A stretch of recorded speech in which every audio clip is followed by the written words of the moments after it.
Megastar Shakib Khan এবং রায়হান রাফির পরবর্তী ছবি কি আমরা আজকে বলা যেতে পারে শিওর জেনে গেলাম। কারণ ডিরেক্টর রায়হান রাফির পরবর্তী সিনেমা আমরা জানতাম সুড়ঙ্গ 2, তুফান 2, তাণ্ডব 2, এই তিনটে ছবি বানাতে চলেছেন। তারপর উনি আরমান মনসুরের চরিত্রটাকে নিয়ে একটা সিনেমা করতে চলেছেন, এরকম ওনার প্ল্যানিং আছে। কিন্তু রায়হান রাফির নেক্সট ছবি কি সেটা কিন্তু রায়হান রাফি নিজেই ব্যাপারটা ক্লিয়ার করে দিয়েছেন। তো গতকালকে বিদেশে তাণ্ডবের একটা স্পেশাল স্ক্রিনিং অনুষ্ঠান ছিল, সেখানে বড় বড় সেলিব্রিটি, সাংবাদিক, মিডিয়ারা উপস্থিত ছিলেন। সেখানে সেই ভিডিওতে রায়হান রাফি বেশ অনেক কিছু মন্তব্য করেন যে আমি বেশি ছবি বছরে বানাতে পারি না, কারণ আমার গল্প আমি নিজেই লিখি, আমার গল্প আমি নিজেই তৈরি করি, মানে নিজেই ডিরেক্ট করি, তাই জন্য আমার একটা সিনেমা বানাতে একটু সময় লাগে। আর আমি সুড়ঙ্গ 2 অর্থাৎ মাসুদের ক্যারেক্টার নিয়ে সিনেমা হবে, তুফান 2 হবে, তাণ্ডব 2 বানাবো, একটা ফিল্ম ইউনিভার্স বানাতে চলেছি। এবং আরমান মনসুর যে চরিত্রটা সবাই এত প্রশংসা করছে, সেই চরিত্রটাকে নিয়েও কিন্তু আমরা একটা সিনেমা করার প্ল্যানিং ইতিমধ্যে করছি।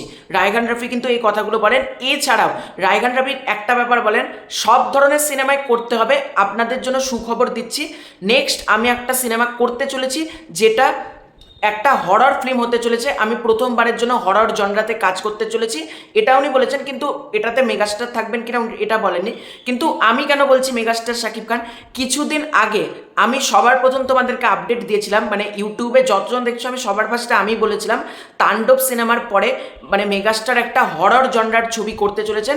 মানে বিশেষত হরর কমেডি শুনতে পেরেছিলাম, কমেডি থাকবে কিনা সেটা তো রায়হান রাফি বললেন না, কিন্তু ছবিটা ডিরেক্ট করতে পারেন রায়হান রাফি অথবা আদনান আল রাজীব। কিন্তু আজকে রায়হান রাফি ব্যাপারটা পুরোপুরি ক্লিয়ার করে দিলেন যে রায়হান রাফি নেক্সট একটা ভূতের ছবি করতে চলেছে, যেটাতে মেগাস্টার শাকিব খানকে পাবো। ভাই ভূতের ছবি মেগাস্টার শাকিব খান, ব্যাপারটা পুরো জমে যাবে। কারণ একটা যদি দেখো রায়হান রাফি রাজীব বিশ্বাসের সাথে এখানে নাকাব বলে একটা ছবি এসেছিল, নাকাব ছবিটা কিন্তু আমার বেশ ভালো লেগেছিল, মেগাস্টারের ভূতের সিনেমা। আবারও যদি একটা মৌলিক গল্পের ওপর ভূতের সিনেমা হয়, আর 2018 আর 2026 নিশ্চয়ই আসবে, সুতরাং সময়টা অনেক বেশি, ভিএফএক্স অনেক উন্নত হয়েছে, অনেক হাই টেকনোলজি এসেছে আস্তে আস্তে। সুতরাং মেগাস্টার শাকিব খান সেও নিজেকে প্রতিনিয়ত ভাঙছে।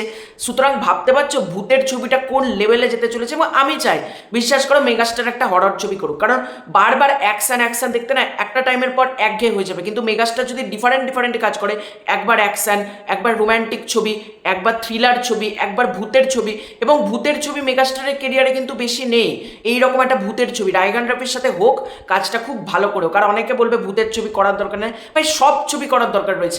একটা মানুষের নানান জনরাটা শিফট করার দরকার আছে। রায়হান রাফির ওপর 100% কেন, আমার 200% ভরসা রয়েছে। তিনি মেগাস্টারকে দারুণভাবে একটা প্রেজেন্ট করবে। দেখা যাক ভূতের ছবিটা কবে আসে, আগামী বছর কুরবানি ঈদ হয়তো হতে পারে। তো তোমাদের এই পুরো ব্যাপারটাকে নিয়ে কি মতামত কমেন্ট করে জানিও। খুব শীঘ্রই আছে নতুন কোনো ভিডিও, ততক্ষণ বাই বাই।